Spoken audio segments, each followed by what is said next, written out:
Assalamu alaikum and good evening to everyone present here. My name is Preeti Sethi. I would like to ask you, sir, as in your talk you have said that Osama bin Laden, we can't consider him as a terrorist as it is said in BBC and CNN channels. But at the same time, we get the same information about the bomb blast and the count which we get about the bomb blast on the same channels. So whether it has to be believed or no. Thank you, sir. The sisters asked a very good question, very relevant question.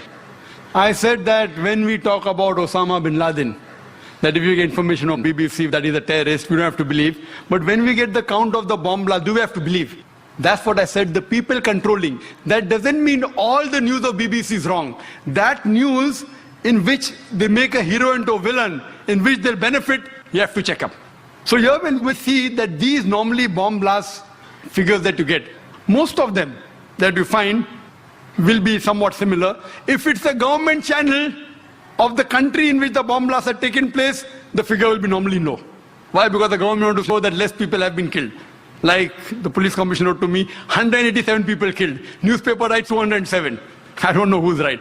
I'm not saying that Commissioner A.N. Roy is lying. I'm not saying that. Please don't get me wrong. So here we have to realize that when we get information, we have to see the proof. When we see the proof about Osama bin Laden, even on the channel, it is mentioned prime suspect, sister. Prime suspect. Prime suspect. Do you know, if you go to the website of the US Department of Justice, Info Police, that gives the list of the terrorist organizations. Terrorist organizations. 43, 60% are Muslim. Can you guess which is the most popular terrorist organization? Can you guess Muslim terrorist organization? Can you guess? No, sorry. Which is the most popular Muslim terrorist organization? Al-Qaeda. You don't get a prize for that, very easy. Al-Qaeda.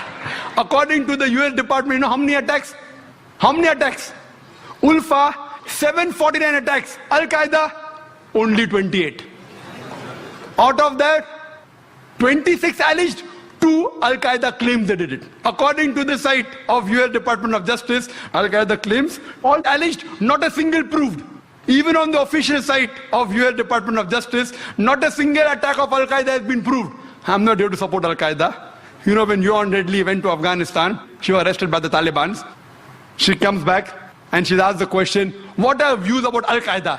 She replies, I doubt whether Al-Qaeda exists. So sister, what I'm trying to tell you, that when we get the information, if you are a man of the media or a person of the media, you can realize and you know that this information mostly will be correct, this has to be checked up. So what we have to realize that it is suspect, prime suspect, prime suspect. Even on CNN and BBC, even though they say it's a prime suspect, they're treating him as though he's a culprit. Can you go and kill thousands of Afghans only because of a prime suspect? Not even proved. So, but natural sister, when we hear the news, we have to realize that who controls the news, what is the agenda behind, and then we have to be careful what news you take and what you quote. Hope that answers the question, sister.